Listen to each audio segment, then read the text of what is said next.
The truck smelled of hot metal and dust. The air inside tasted like silence. 32 women pressed shoulder to shoulder beneath a stretched canvas, their knees folded tight, eyes fixed on the horizon where a barbed wire silhouette waited.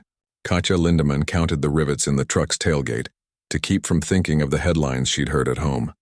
Americans with teeth like razors, monsters who took what they wanted. A soldier rode the cab chewing something that clicked in her teeth. The sound made her stomach flip.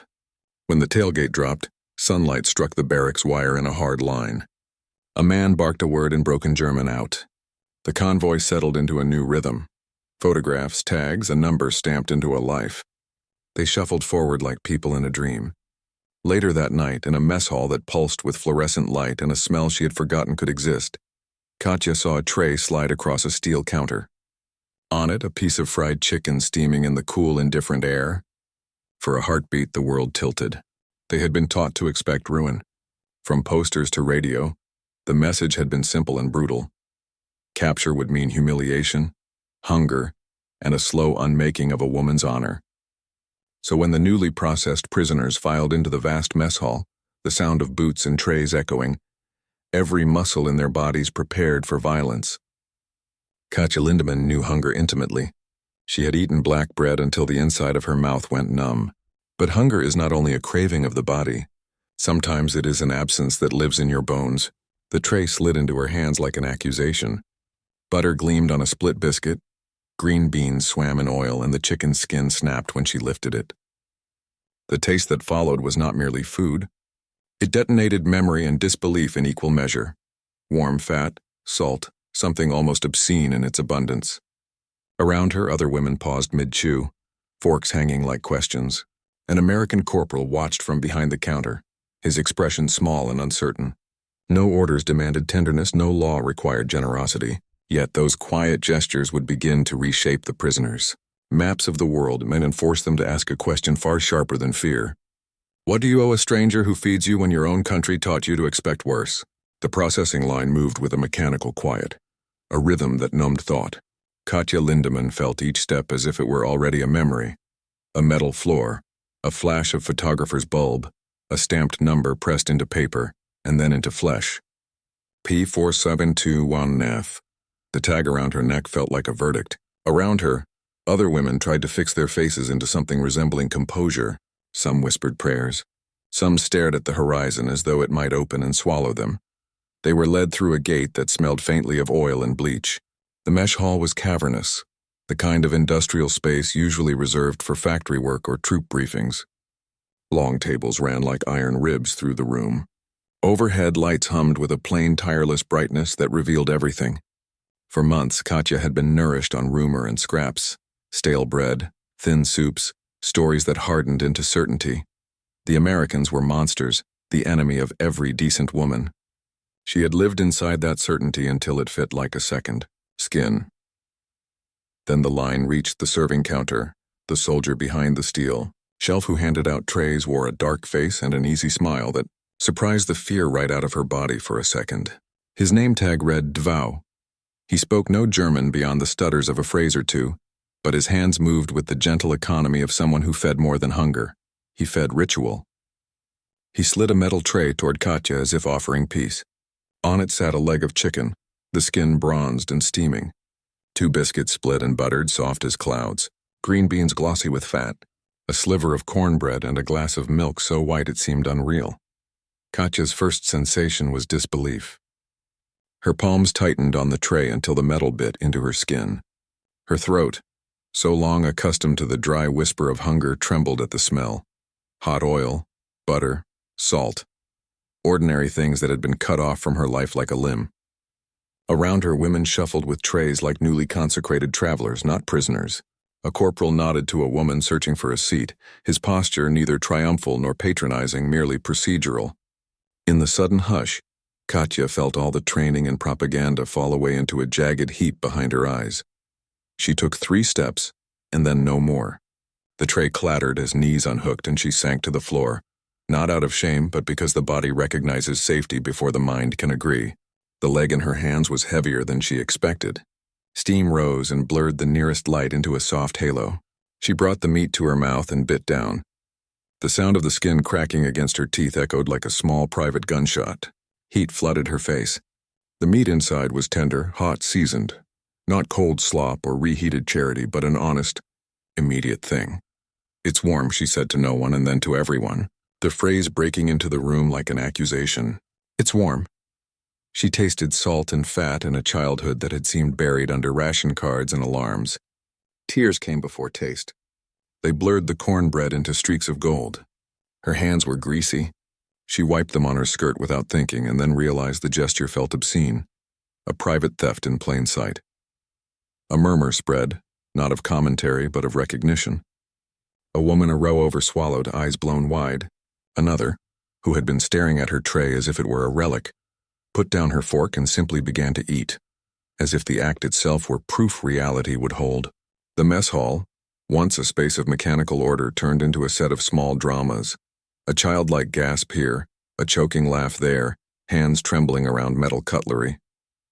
Some ate with self-control. Some ate like those who had been given permission to remember fullness in one long, dangerous breath. Corporal DeVow watched from behind the counter. His face softened as he saw Katya fall apart and then prop herself up, the steam curling around her cheeks. He had come to the serving line for the same reason everyone did. Hunger, duty, a small human exchange. But the moment he realized what the food meant, he left his station. He walked over carrying an extra piece of chicken and knelt in the dirt beside her as if that small act required proximity, not distance. He set the piece down with the casual reverence of someone placing a bowl before a child. Katya looked up through wet lashes. "Thank you," she managed, the English small and jagged. Her voice was not defiant or grateful in the way she had expected. It was raw and immediate, a sound that had nothing to do with politics and everything to do with survival. DeVow touched the brim of his cap and stepped back, as if recognizing he had crossed an invisible line and then chosen to acknowledge it. Across the hall, an MP who had been posted near the entrance watched and then laughed under his breath. Not cruelly, but in the flurried way of someone who could not find words for what he had just seen. Around him, other soldiers exchanged looks, surprise, awkward shame, a quiet pride at the mundane effect of their provisions. The power dynamics did not dissolve in that room. They rearranged themselves on a smaller, stranger scale. The women were still prisoners. The men were still occupiers. But for a few minutes, the categories that had seemed absolute bent toward a simpler arithmetic. Someone had filled a tray. Someone had eaten. Someone had noticed. After the first crash of disbelief, conversation unfolded like a tide. Words at first were halting, then fuller. Women compared biscuits like contraband connoisseurs.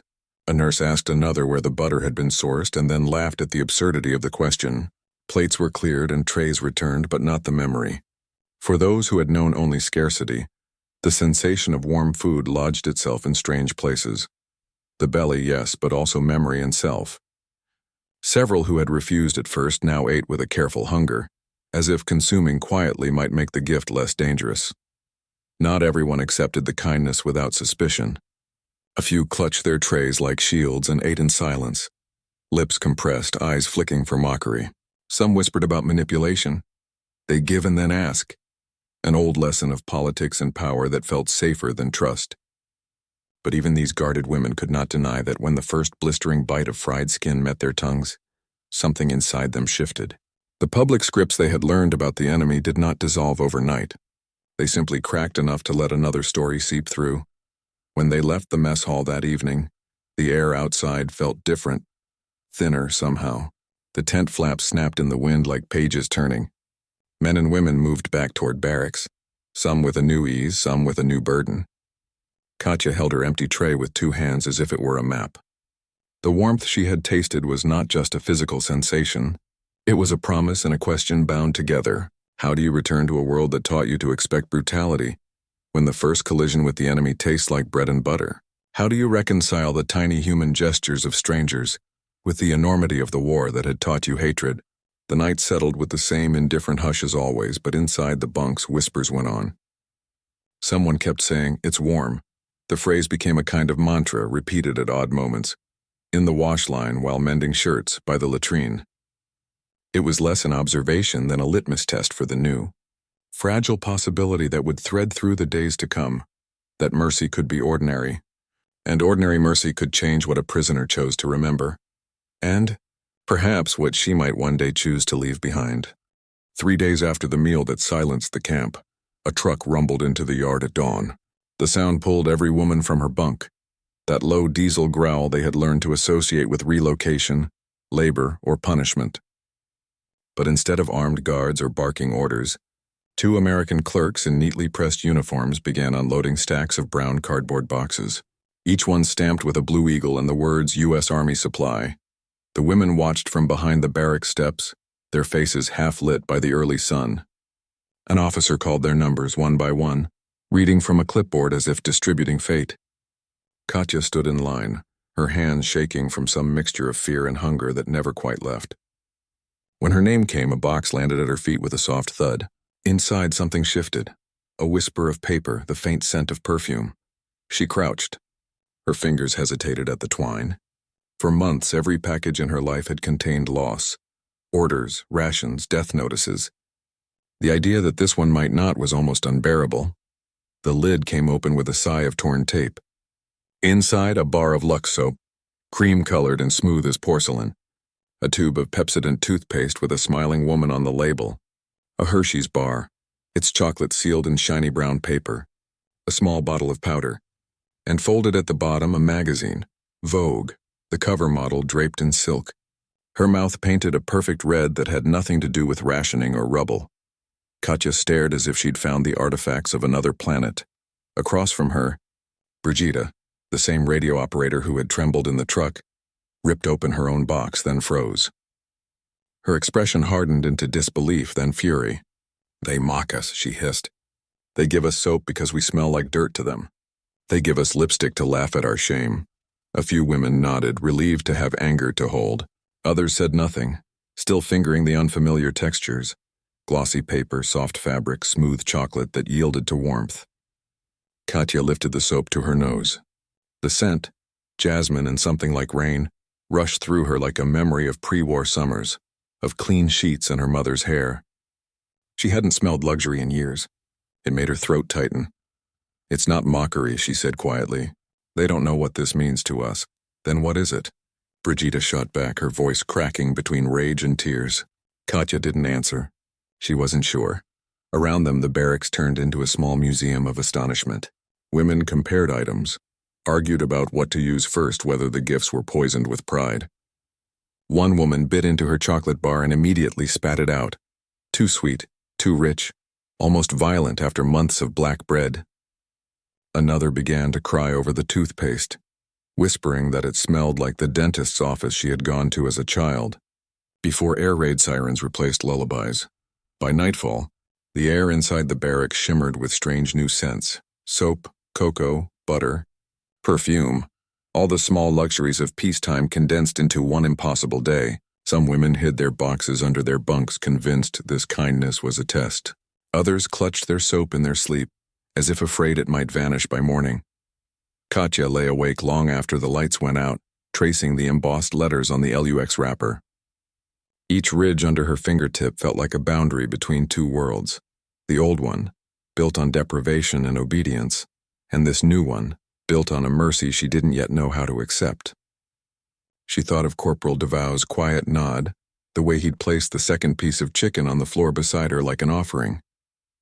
This was the same gesture, just larger, stranger, wrapped in cardboard and ink. In the morning, the transformation began.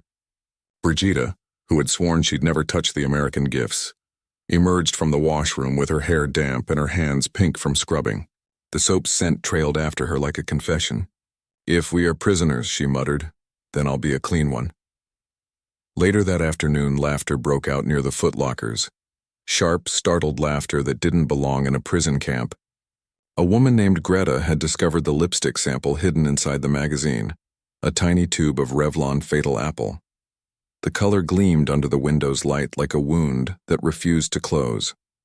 She passed it around, and one by one the women took turns dabbing red onto their mouths, giggling like schoolgirls who had stolen something sacred. When Brigida's turn came, she held the tube for a long moment before applying it with soldierly precision. The crimson line across her pale face looked almost defiant. Katya watched from her bunk, torn between awe and unease. If we are prisoners, Brigida said, examining her reflection in a shard of mirror, then I'll be a beautiful one. The barracks erupted in small cheers, the sound as fragile as glass. In that instant the walls seemed to stretch, the wire outside a little less sharp, the guards' boots a little less threatening. It wasn't victory, it wasn't even freedom, but it was something dangerously close, a rediscovery of self through the absurd kindness of their captors. That night Katya unwrapped the chocolate bar and placed it on her lap. She didn't eat it. Instead, she stared at it until the paper warmed in her hands. In that simple act, refusing to consume the gift, yet unable to let it go, she understood the strange, impossible balance they were all now living within. To remain grateful without surrendering. To survive without forgetting who you were before the kindness began. Outside, the camp lights flickered against the wire like small constellations. Inside, women slept clutching soap, lipstick, and the fragile idea that maybe, for the first time since the war began, the enemy had given them something other than fear. By the third week, the barracks smelled less like fear and more like soap and powdered milk. The women no longer flinched at footsteps outside their door. The guards still knocked, still announced themselves in English before entering, but the sound no longer carried terror, only routine. What had once been a warning had become a heartbeat. Each morning, the women lined up for roll call, hair brushed, uniforms mended. The lipstick, that tiny crimson relic, had become a quiet rebellion. A few still refused, muttering that pride had no place in captivity. But others wore it like armor. Katya, once pale and hollow-eyed, now painted her lips in that same fatal red, tracing the outline with a precision born of defiance. It wasn't vanity. It was survival. The act of reclaiming the face the war had stolen. The guards noticed. They didn't comment, though some smiled awkwardly as they passed the women tending small gardens by the fence, their hands dirt-stained, yet mouths gleaming with color. One morning, Corporal DeVow lingered a little longer than usual, pretending to adjust his belt while watching Katya water a line of half-dead flowers. Their eyes met only for a second. She didn't smile. Neither did he. But something passed between them, a fragile acknowledgement of dignity that no uniform could erase. That evening, after supper, a Red Cross truck arrived with a delivery of mail. The interpreter gathered the women, explaining in halting German that letters could now be sent home, censored, of course, but delivered nonetheless. The room fell silent. Home. The word itself was dangerous, heavy with ghosts. Katya wrote slowly by candlelight. Her hand shook. "Dear Mother," she began, "I am alive. They treat us well. The guards bring food. I even wear lipstick again. You would not believe it, but it's true. They don't hurt us. They don't even look too long." She paused, staring at the page. The words felt unreal, almost shameful to admit. She thought of her mother's voice. Never trust mercy from the enemy. It's only bait. But the taste of chocolate, the smell of soap, the hum of the electric lights above, none of it felt like bait. It felt like another kind of weapon. Kindness had disarmed her more effectively than any rifle. When the letters were collected, silence lingered in the barracks. Some cried softly. Others stared into nothing, lips moving in silent prayers. For the first time, the women began to speak of what might come next. Release, surrender, return. Yet the thought of leaving no longer carried the simple joy it once did. America, this enemy land of abundance and restraint, had changed something inside them. Late that night, Katya pressed her palms to her face, smudging the lipstick. "We came here believing they'd take everything," she whispered to Brigida. Brigida looked at her, eyes glistening. "And instead? They gave us back what we forgot we had." Outside, the floodlights hummed softly. Inside, color lingered on their lips. The last defiance of women who had entered captivity prepared to lose their humanity, and found instead the courage to reclaim it. By late September, the Louisiana heat had softened into a gentler warmth, and life inside the camp settled into something unthinkable: routine. The women now moved through their days with practiced efficiency: laundry at dawn, roll call at 7, work assignments until noon. Fear had thinned into habit. Even laughter, hesitant at first, began to appear in small bursts, startling as birdsong. It was during one of those ordinary afternoons that the first bottle appeared, A soldier named Private Hal Crawford, 19, sunburned and perpetually chewing gum, was assigned to deliver rations to the women's compound. He carried boxes of canned fruit, powdered eggs, and cigarettes, but tucked under his arm was something else entirely. A glass bottle, slick with condensation, its label bright red against the monochrome world. The liquid inside fizzed and glowed like captured sunlight. He held it up for the interpreter to explain. "Coca-Cola," the man said, stumbling over the foreign syllables. "It's American drink, sweet." The women stared. The bottle hissed softly in Crawford's hand, alive with bubbles that caught the light like jewels. To them it looked like alchemy, liquid luxury in a place built for captivity. Lisa Hahn, a 24-year-old clerk from Cologne, reached out first. Her fingers brushed the glass and a shock of cold ran through her skin. Crawford smiled, then mimed the motion of drinking. Lisa hesitated, then raised the bottle to her lips. The taste was impossible. It bit her tongue with fizz and sugar, sharp and strange, and for a heartbeat she forgot she was a prisoner. The sound of the bubbles seemed to fill the air like laughter. When she lowered the bottle, her hands were trembling. "It tastes like freedom," she whispered in German. By the next day, every woman in the compound knew about the Coca-Cola. The Americans brought more, not many, just a few bottles at a time, but that was enough. The first sip became a currency, a ritual, an escape. Women traded bread for it, sometimes cigarettes, sometimes a bit of jewelry smuggled from Europe. The fizzy drink, that symbol of everything they'd been told to despise, capitalism, indulgence, excess, had become the most coveted object behind the wire. Even the guards seemed amused. Some joked that the prisoners were more desperate for soda than for freedom. Others didn't joke at all. They understood the power hidden inside that glass, the quiet seduction of abundance. Lisa became known as the one who traded for Coke. She rationed her bottle, taking small sips each evening, the bubbles flattening slowly over days. Each taste was both comfort and guilt. She had been raised to despise American decadence, yet here she was savoring it. Sometimes she'd sit outside the barracks at dusk, holding the half-empty bottle up to the dying light, watching it glow amber red, a relic of the world beyond the fence. One evening, she noticed the other women gathered near the mess hut whispering. The Americans had delivered more Coca-Cola for the guards' recreation tent. When the guards finished their game of baseball, several bottles were left unattended on a crate outside. For a moment, no one moved. Then Greta, bold, restless Greta, crept forward, snatched one, and ran. The women collapsed into laughter, muffling their mouths with their hands. It was the first act of rebellion that wasn't born from anger but from desire. They drank that bottle in secret, passing it between them like a communion cup. Each woman took a sip and closed her eyes. The hiss of carbonation drowned out the insects, the barbed wire, the guards' footsteps. It was sweet, sinful, and impossibly alive, but not everyone shared the delight. In the far corner of the barracks, Katha, one of the oldest women, a farmer's widow from Bremen, watched the scene with quiet disapproval. Her hands, rough from work, held something else, a Hershey bar, still wrapped in its brown paper, untouched since the day it was given. When Lisa approached her, bottle in hand, Katha looked up and said softly, "You think this is freedom, child?" Lisa blinked. "It's just a drink." Katha shook her head. "No, it's a lesson. They don't beat us. They don't starve us. They give us what we never had, too much, and now we reach for it like dogs." Lisa frowned but said nothing. She didn't want to believe the old woman, but her words lingered long after the last bubbles went flat. Days passed. The camp economy took on a strange shape. Cigarettes, fruit, lipstick, chocolate, and Coca-Cola all became tokens of value. The Americans didn't intend it, but their abundance had created a miniature market. Women bartered for luxuries they'd once scorned. Work details outside the fence became chances to trade. Sewing repairs for soda. Letters translated for candy.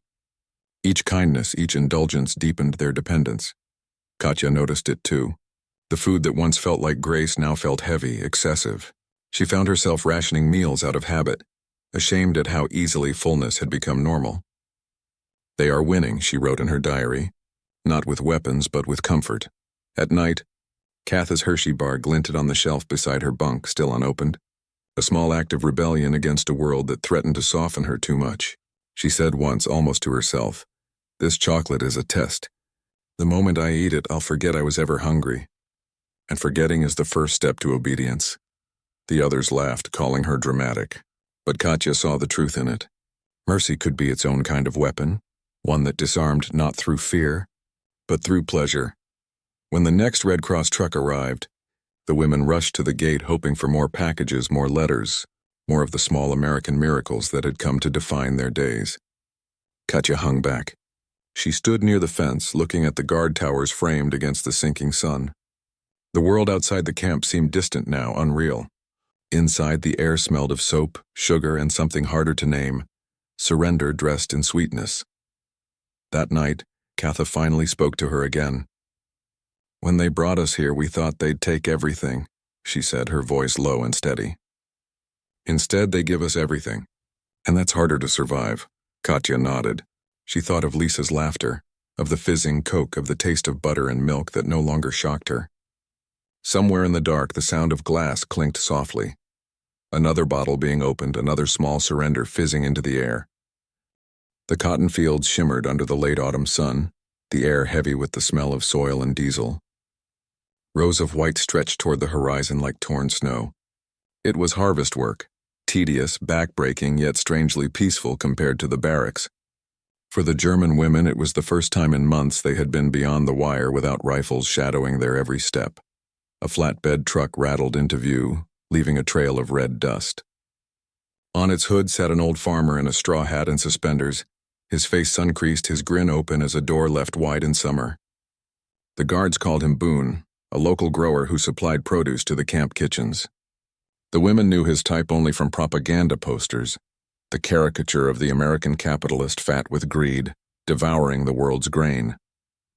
But this man looked nothing like that. He looked ordinary, solid, the kind of man who had dirt under his nails and calluses older than the war. Boone hopped down from the truck bed and waved at the group, his accent thick and warm. "Hot day for work, ain't it?" The interpreter fumbled to translate, but Boone was already lifting a crate from the truck. Inside were metal containers packed with ice and straw. A strange vapor curled upward, cold air in the heat. The women stepped closer, cautious, their shadows stretching long across the dirt. Boone popped the lid and a smell rose none of them could name at first. Sweet, creamy, almost floral. "Strawberry," he said, as if that explained the miracle. "Brought it special." The interpreter's voice trembled as he translated. Ice cream." "Strawberry ice cream." The women froze. Ice cream. The phrase itself sounded like a hallucination. In Germany, milk was rationed to droplets, sugar to crumbs. The idea that a man could turn both into something frozen for pleasure seemed like witchcraft. Boone scooped the first portion with a flat-bladed spoon and handed it toward Katya. She hesitated. The ice cream glistened pink against the tin cup. For a moment she thought it might melt through her fingers. Then she tasted it. The cold struck first, sharp enough to hurt. Then the flavor unfolded. Fruit, cream, a sweetness so gentle it made her chest ache. Tears blurred her vision. Around her the others gasped and laughed in disbelief, the sound rippling down the rows. Some licked the spoons like children. Others just stared at the melting pink in their cups, unable to eat.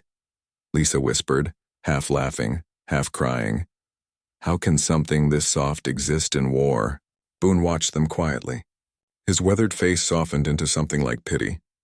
One of the women, voice shaking, asked the interpreter to speak for her. "Why are you kind to us?" she said. "We are the enemy."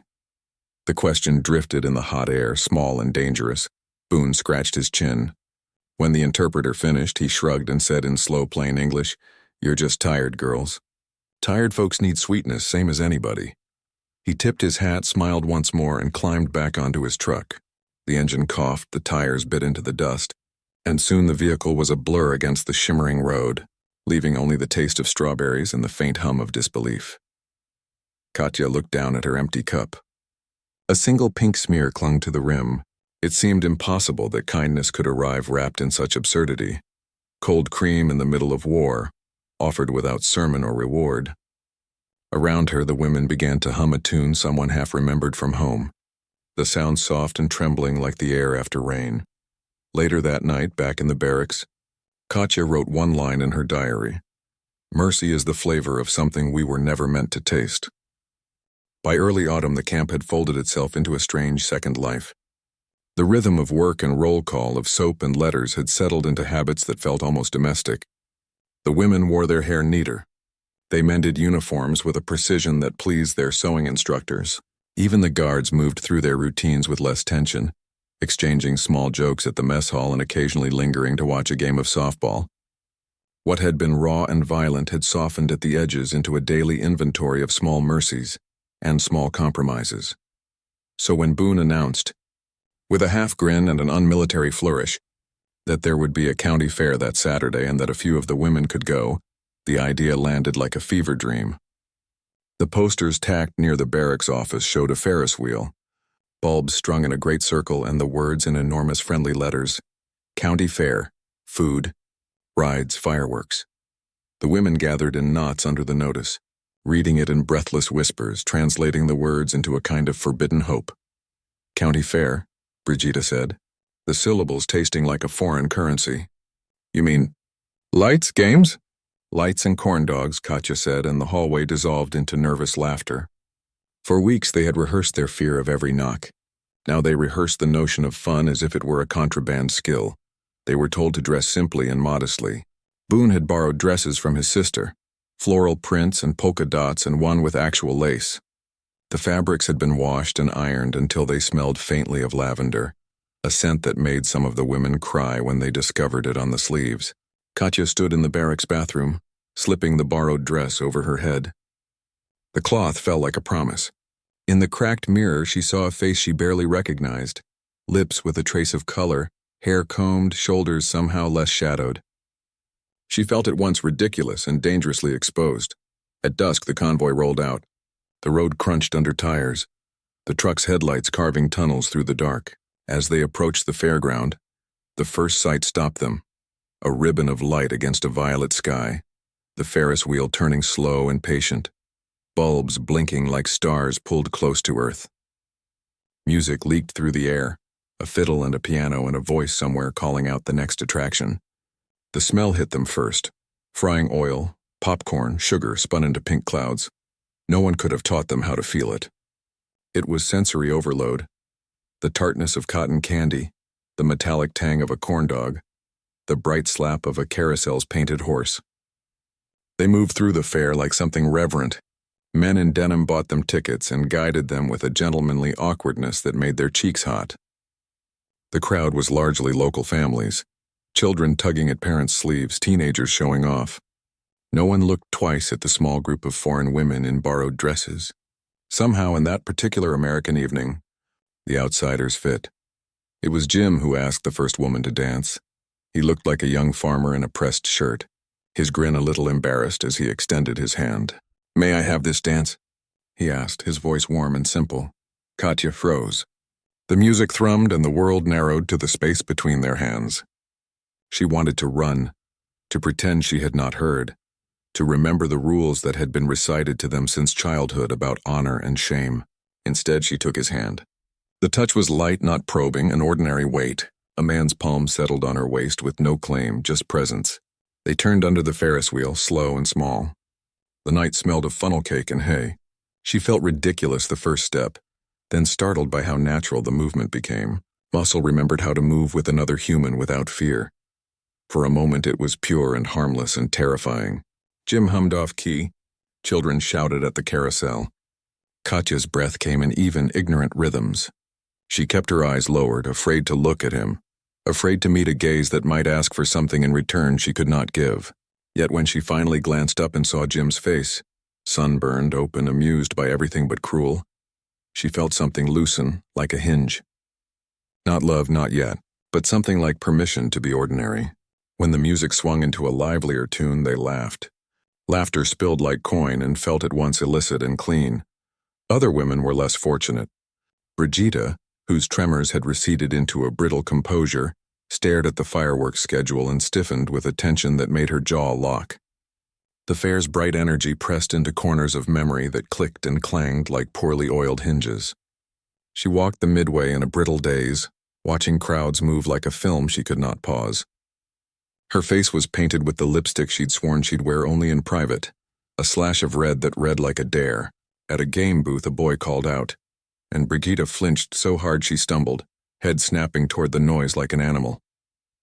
The laughter around her blurred into a roar, and for a moment she felt the safe distance of the camp dissolve. The fireworks began as a promise of the evening's end. First small bursts of color, then larger booms that shook the air. The first starbursts were pretty, bursts of gold that fell like slow rain. But when the sky opened into a salvo, the sound was sudden and absolute. Brigida's body convulsed. She collapsed to the dirt, hands over her ears, face contorted into a soundless wail. Children cried.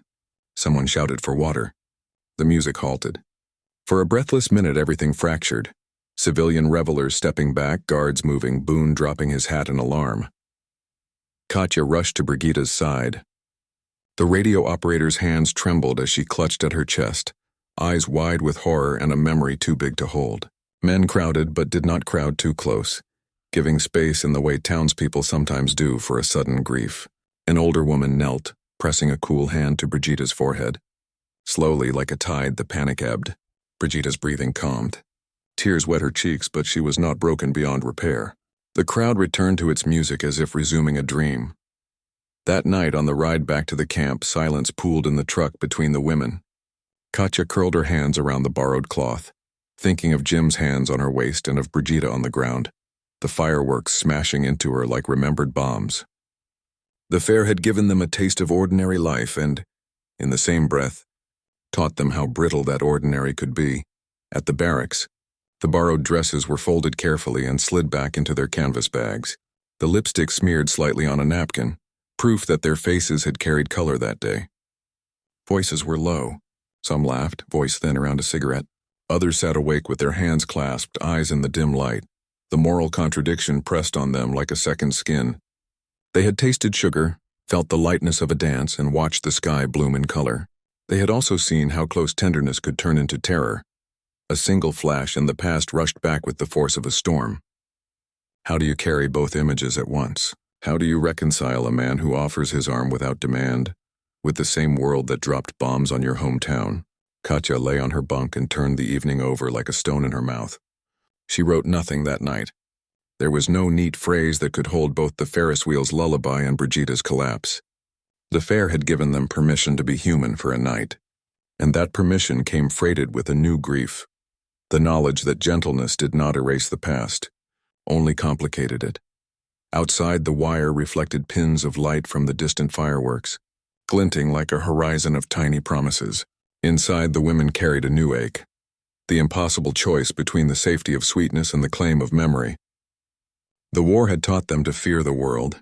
The fair had taught them that fear and joy could share the same air. That was a lesson more dangerous than any single battle. The morning had ended. There were no sirens, no speeches, only the sound of boots and the strange silence that followed. Katya was washing her tin plate in a basin when the interpreter burst through the barracks door, waving a slip of paper so violently it nearly tore. "Der Krieg ist vorbei," he shouted. "The war is over. Germany has surrendered." For a heartbeat, no one moved. Then everything did, too fast, too loud.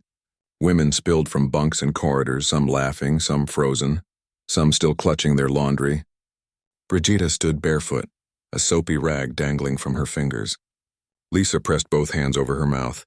Outside, the guards were already gathering near the flagpole, faces unreadable as they stared at the news bulletins.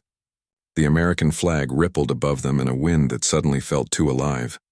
Katya walked toward the crowd that formed near the bulletin board. A new sheet was tacked there in 2 languages, one truth. Unconditional surrender, hostilities cease in Europe. The words should have sounded like salvation.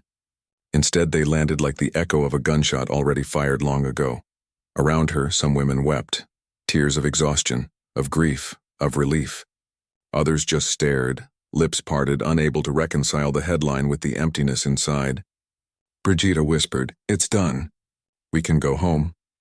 But even as she said it, her voice faltered. Home. The word had lost its shape.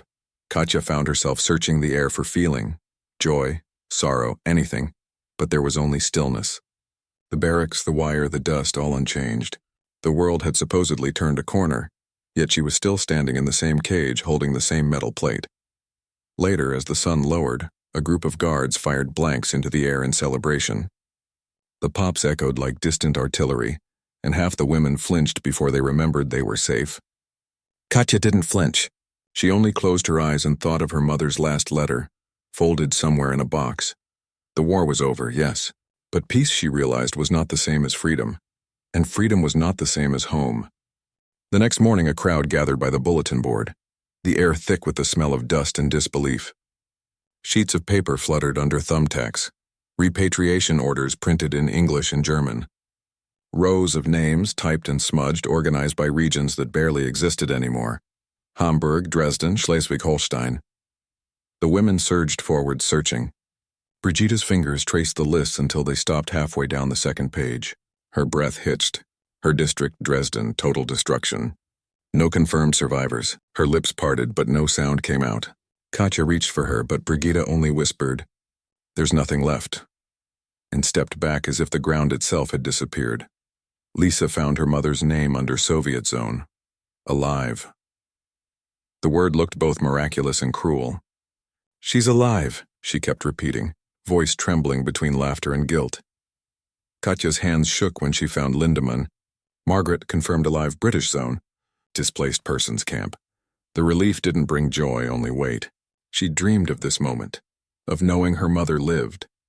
But now it meant a decision. Return to the ruins of home, or stay in the strange land that had given her food, laughter, warmth. That evening, the women sat in silence. The camp was quieter than it had ever been. Some packed, some prayed, some stared into the desert sky. Brigitte lined her few belongings in perfect rows: lipstick, soap, chocolate, a copy of Vogue. Her voice was flat. "I'm not going back." "There's no home to go to," Katja didn't answer. She looked down at her hands, remembering the warmth of fried chicken grease and the cool sting of strawberry ice cream. Mercy, she thought, could change a person faster than bullets. Tomorrow she'd have to choose which war to survive, the one that ended or the one still inside her. Night fell heavy over the camp. Katja sat alone at a small wooden desk, a single bulb flickering above her like a tired star. Before her lay 2 sheets of paper, one blank, one bearing her mother's handwriting. She began slowly in German. "Lieber Mama, they gave me fried chicken." It was still warm. Her pen hovered. The words felt like treason and confession at once. "I thought I had forgotten what warmth tasted like. What it felt like to be treated as a person. The Americans are loud and strange. They put sugar in everything. But when I cried over my food, a soldier brought me another piece instead of laughing." Her handwriting trembled. "They have given us soap and magazines and dresses. They have made me feel something I do not understand. Shame, gratitude, and hunger all at once. Mama, I cannot come home. The house may still stand, but the girl who left it does not." She folded the letter carefully, each crease perfect. Then she stared at the small stove in the corner, the same stove that had burned her fear into ashes once before. For a long time, she sat perfectly still. Then she struck a match. The flame caught, orange and gentle. She held the paper until the heat licked her fingers and dropped it into the stove. The last word to vanish was "Mama." She whispered into the smoke. "Forgive me."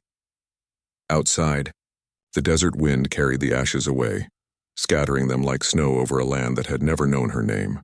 Corpus Christi, Texas, July 4th, 1952. The backyard smelled of oil, sunlight, and fried chicken. Katja Haskell, the name on her mailbox now, stood by a cast-iron skillet, turning the golden pieces with steady hands. The skin crackled. The grease popped. Her husband, Boone, set up folding chairs, whistling tunelessly under his breath. Children ran through the grass with sparklers, the light catching her face, and older now but calm. Unafraid, a neighbor leaned over the fence. "Lord Katja, that smells like heaven." "What's your secret?" She smiled faintly, her accent still threading through the words. "You have to make it warm," she said. "It doesn't work if it's cold." The neighbor laughed, not understanding. Katja didn't explain. When the fireworks began, she didn't flinch this time. She only looked up, at the same explosions that once sent Brigitte to the ground, and thought of how mercy could be louder than war. Later, after the guests left, she sat alone on the porch, a drumstick cooling in her hand. The night smelled like jasmine and smoke. She took a bite. It tasted exactly as it had that first night in the mess hall. Warm, absurd, alive. The memory came uninvited. A soldier's hand offering food, a frightened woman reaching out. Two strangers who met not as enemies, but as proof that kindness once given cannot be undone. Katya closed her eyes and whispered to the dark, "It's still warm." And somewhere, in that quiet Texas night, the war finally ended, not on paper but in her heart.